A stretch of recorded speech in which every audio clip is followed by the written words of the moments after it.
my god. Only lame niggas say that shit. Amitosis. Amitosis adalah reproduksi sel di mana sel membelah diri secara langsung tanpa melalui tahap-tahap pembelahan sel.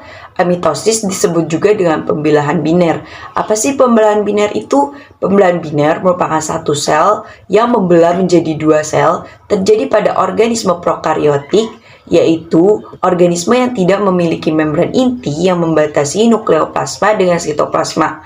Amitosis biasanya terjadi pada sel prokariotik seperti sel bakteri dan cyanobacteria atau ganggang biru. Pembelahan sel ini dimulai ketika kromosom melekat pada membran plasma, kemudian DNA akan mereplikasi kromosom tersebut. Pada saat sel siap, kromosom dan kromosom hasil salinannya tetap melekat pada membran plasma. Selanjutnya terbentuknya membran plasma yang membentuk ke dalam memisahkan kedua kromosom dan terbentuklah dua sel anak. Siklus sel. Siklus sel terdiri dari fase interfase dan fase mitosis. Pembelahan mitosis dibedakan menjadi dua, yaitu karyokinesis, yaitu proses pembelahan inti yang meliputi profase, prometafase, metafase, anafase, dan telofase. Dan sitokinesis, pembelahan sitoplasma menjadi dua bagian yang terjadi pada fase interfase akhir. Fase interfase berlangsung paling lama mencakup 90% dari siklus sel. Fase interfase terdiri dari fase G1, fase S, dan fase G2. Fase G1 adalah fase pertumbuhan dan pembentukan protein dari organel sel. Fase S adalah fase penyalinan kromosom. Fase G2 adalah fase sel kembali tumbuh dan mempersiapkan melakukan pembelahan.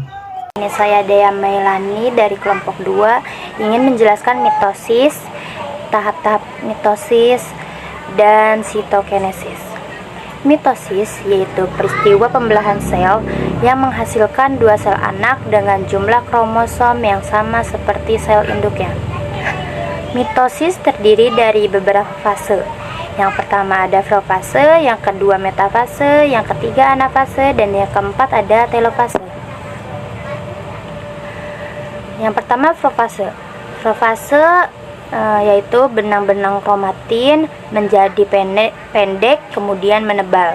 Lalu terbentuklah kromosom-kromosom. Tiap kromosom lalu membelah dan memanjang. Anakan kromosom ini dinamakan kromatid. Membran inti mulai menghilang. Sentriol atau bentuk seperti bintang dalam sitoplasma juga membelah. Yang kedua yaitu metafase. Metafase yaitu fase di mana kromatid bergerak menuju bagian tengah inti sel untuk membentuk lempeng metafase. Yang ketiga ada anafase, yaitu fase di mana kedua buah kromatid memisahkan diri dengan bagian sentromer untuk membentuk kromosom baru. Dan yang keempat ada telofase, yaitu kromosom atau kromatid telah sampai di kutub-kutub yang berlawanan. Lalu terbentuk sekat pemisah sehingga sel terlihat terbentuk dua sel dengan masing-masing satu inti. Dan yang terakhir ada sitokinesis, yaitu proses sitokinesis sudah dimulai sejak tahap anafase akhir dengan mulai terbentuknya cincin kontraktil di bawah membran plasma yang paralel terhadap keping metafase. Selanjutnya ini perlahan-lahan akan mengecil dan menyebabkan perlipatan membran plasma ke arah dalam sehingga sel terbagi menjadi dua. Assalamualaikum warahmatullahi wabarakatuh. Perkenalkan nama saya Satya Ramadan dari kelas 12 IPA 5. Di sini saya akan menjelaskan tentang meiosis. Meiosis merupakan pembelahan pada sel kelamin atau gamet yang sering disebut dengan pembelahan reduksi. Maksud dari pembelahan reduksi itu sendiri merupakan pembelahan sel induk diploid atau 2N yang menghasilkan 4 sel anakan haploid atau N. Di dalam jenis pembelahan ini terdapat 2 tahap pembelahan yakni sebagai berikut. Tahapan pembelahan meiosis 1. Meiosis 1 dimulai dengan proses profase 1, metafase 1, anafase 1, dan telofase 1. Profase 1. Proses yang terjadi dapat dibedakan menjadi subtahap. Leptoten atau kromatin berubah menjadi kromosom. Zigoten atau sentriol bergerak ke kutub yang berlawanan. Kromosom homolog berpasangan. Pakiten atau kromosom homolog masing-masing membelah sehingga mempunyai 4 lengan. Diploiden atau kromosom homolog agak terpisah, dan diakinesis atau sentriol berada di kutub yang berlawanan. Berbentuk benang gelondong, membran inti, dan nukleus lenyap. Metafase 1, kromatid berjejer secara berpasangan pada bidang ekuator. Anafase 1, masing-masing kromosom homolog bergerak ke kutub yang berlawanan. Telofase 1, pada tahap ini membran inti dan nukleus kembali terbentuk, namun benang spindel lenyap. Membran sel mulai terbentuk sehingga sitoplasma telah terbelah menjadi 2 atau sitokinesis, membentuk 2 sel anakan yang mempunyai separuh kromosom induk. Terima kasih. Meiosis 2. Setelah mengalami tahapan meiosis 1, maka pembelahan akan lanjut ke meiosis 2. Pada meiosis 2, kohesi antara kromatid bersaudara ini mulai terlepas dan mereka mulai bersegregasi dari satu sama lain, seperti pada proses mitosis. Proses ini menghasilkan 4 jenis sel yang memiliki kromosom haploid dan tidak lagi memiliki kromatid bersaudara. Tahapan ini juga mengalami profase, metafase, anafase, dan telofase. Namun jumlah sel akhir yang dihasilkan adalah 4.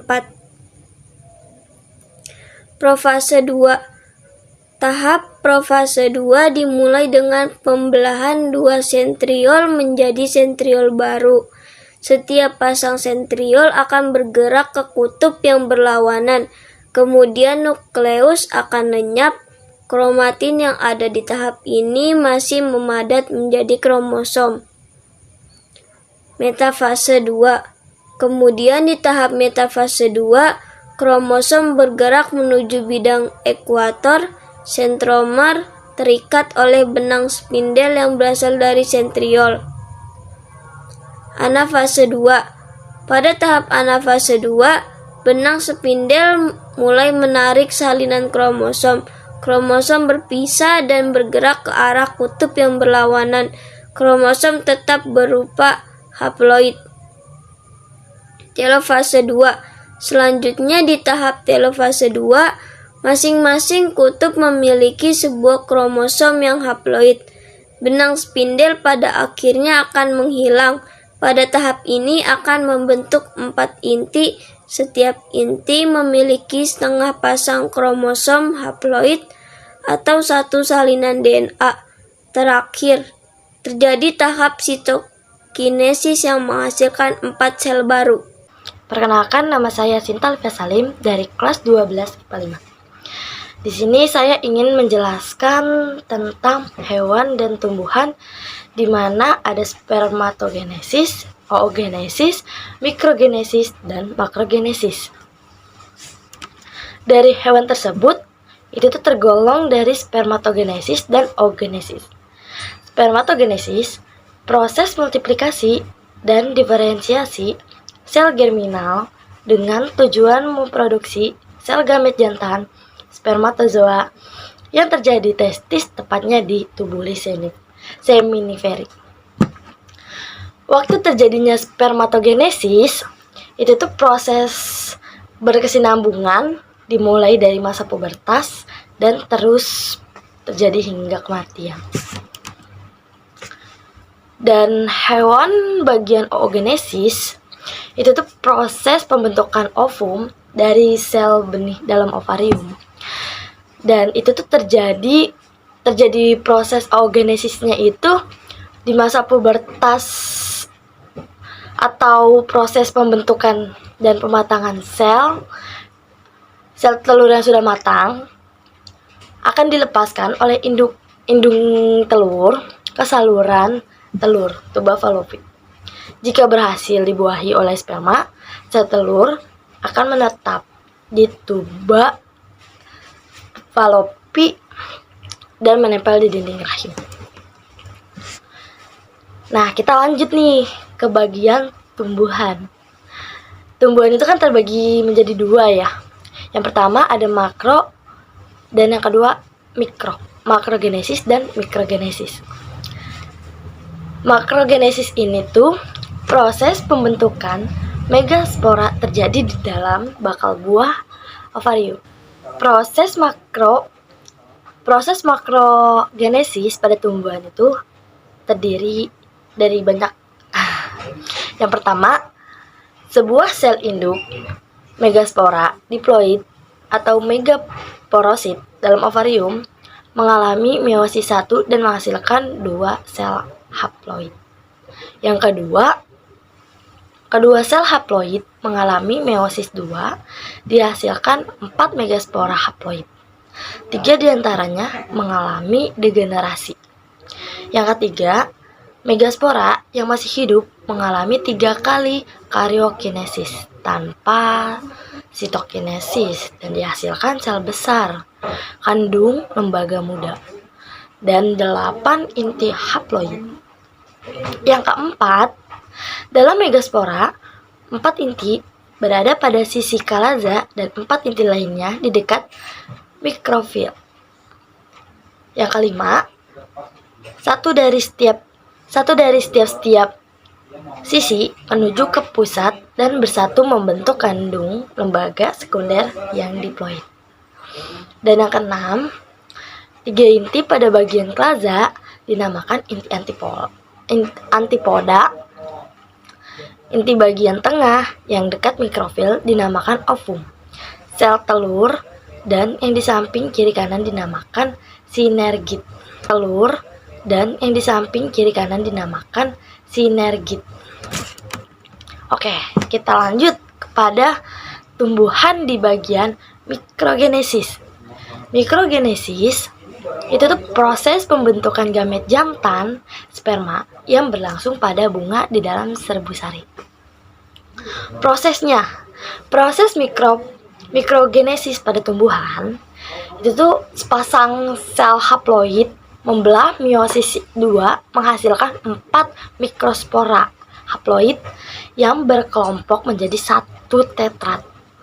Setiap mikrospora mengalami pembelahan karyokinesis sehingga menghasilkan 2 inti haploid. Mungkin sekian dari saya, kurang lebihnya mohon maaf.